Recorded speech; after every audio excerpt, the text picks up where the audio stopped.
Assalamualaikum warahmatullahi wabarakatuh. Innal hamdalillah nahmaduhu wa nasta'inuhu wa nastaghfiruh wa na'udzu billahi min shururi anfusina wa min sayyiati a'malina may yahdihillahu fala mudilla lahu wa may yudlil fala hadiya lahu. Asyhadu an la ilaha illallah wahdahu la syarika lah wa asyhadu anna Muhammadan 'abduhu wa rasuluh. Allahumma sholli wa sallim wa barik ala sayyidina Muhammadin wa ala alihi wa sahbihi ajma'in, amma ba'd.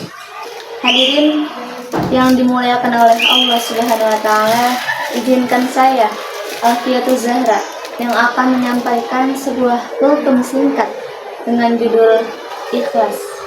Mudah diucapkan dan sulit dilakukan. Mungkin beberapa orang mengatakan bahwa sabar dan ikhlas sama halnya seperti pinang dibelah menjadi dua. Namun keduanya itu berbeda. Sabar ada di saat kita menunggu keputusan Allah, sedangkan ikhlas adalah sikap kita melakukan perbuatan hanya untuk Allah dan menerima apapun yang telah ditetapkan oleh Allah untuk kita. Saya mulai dengan sebuah cerita yang dikisahkan pada suatu waktu Nabi Muhammad SAW yang sedang berkumpul bersama para sahabatnya di dalam majelis. Tiba-tiba ada sahabat yang bertanya kepada Rasulullah, "Ya Rasulullah, aku ingin bertanya sesuatu." Lalu Rasulullah menjawab dengan sangat ramah, "Silahkan, apa yang ingin kau tanyakan?" Dengan rasa yang sangat tegang dan rasa penasarannya, sahabat pun kembali bertanya kepada Rasulullah, "Siapakah yang akan masuk surga di antara kami, ya Rasulullah?" Para sahabat pun terkejut dan kaget dengan pertanyaan itu. Dan ada juga sahabat yang marah terhadap pertanyaan itu, yaitu Umar bin Khattab. Umar pun langsung berdiri dan mengeluarkan sebuah pedang dari sarungnya untuk mengibas kepala si penanya tersebut. Lalu Rasulullah segera memberi isyarat kepada si Umar untuk segera duduk, dan Umar pun kembali duduk. Jikalau Rasulullah tidak memberi isyarat kepada si Umar, mungkin kepala si penanya tersebut sudah terkibas oleh si Umar. Rasulullah SAW pun tersenyum dengan pertanyaan tadi. Lalu Rasulullah menjawab, "Coba kalian lihatlah ke arah pintu. Sebentar lagi sang penghuni surga akan segera datang." Seketika mata para sahabat pun tertuju ke sebuah pintu itu untuk menunggu siapa yang akan datang. Tidak lama kemudian, datanglah seorang pemuda sederhana dengan mengucapkan salam lalu menggabungkan diri ke dalam majelis.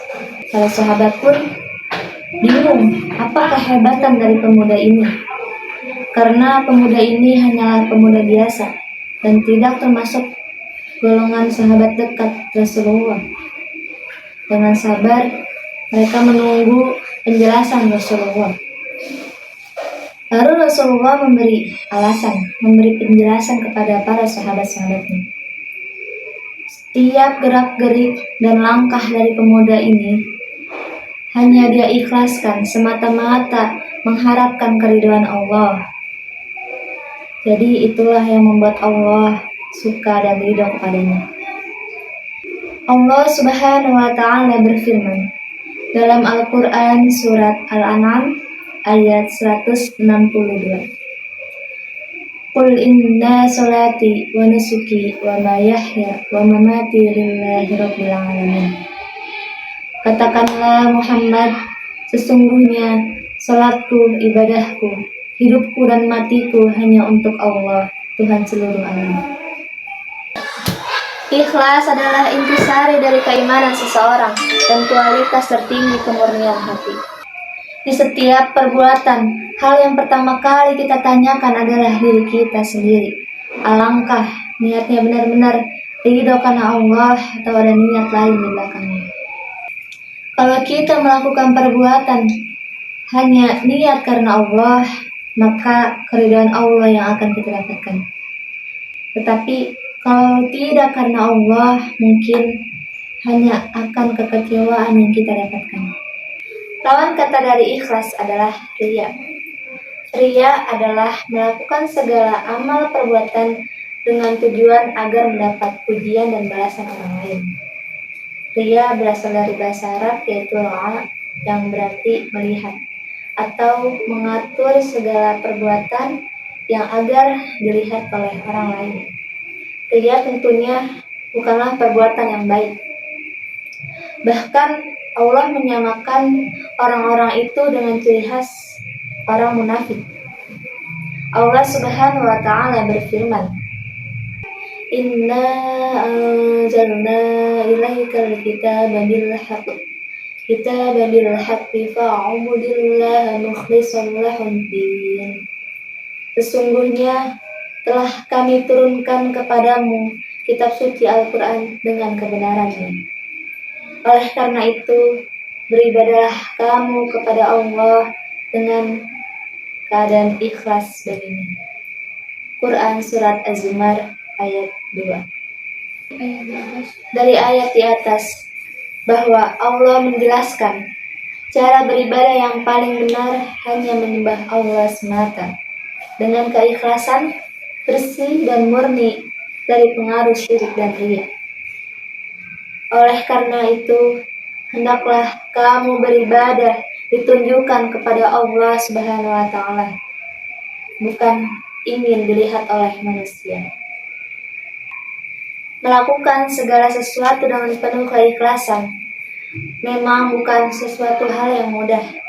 Namun, jika ikhlas memang sesuatu yang mudah diucapkan dan sulit dilakukan, maka tentunya kita harus terus-menerus melatih dan memperbaiki diri kita untuk mengerjakan sesuatu perbuatan dengan penuh keikhlasan. Tidak mengharapkan sesuatu apapun dari pekerjaan yang kita lakukan kecuali hanya untuk Allah.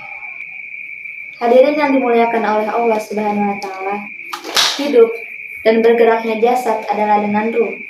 Maka ruh dari segala amal adalah ikhlas. Tanpa keikhlasan, amal kita akan menjadi hampa. Dalam beramal, ikhlas bisa menjadi ukuran sebesar apa pahala yang kita dapatkan. Semakin ikhlas seseorang dalam beramal, semakin besar balasan yang diterima. Semakin murni karena Allah kita melakukan sesuatu, maka semakin besar pahala yang kita dapatkan. Setelah kita memahami dari bentuk berlakunya ikhlas, maka marilah kita berbuat ikhlas dalam segala hal perbuatan. Hadirin yang dimuliakan oleh Allah Subhanahu wa taala, itulah yang dapat saya sampaikan. Semoga bermanfaat bagi kita semua. Tiada satupun yang sempurna, walaupun itu kecil, pasti ada celah dan cacatnya. Terima kasih atas segala perhatiannya. Mohon maaf atas segala kekurangannya. Wabillahi taufiq wal hidayah. Wassalamualaikum warahmatullahi wabarakatuh.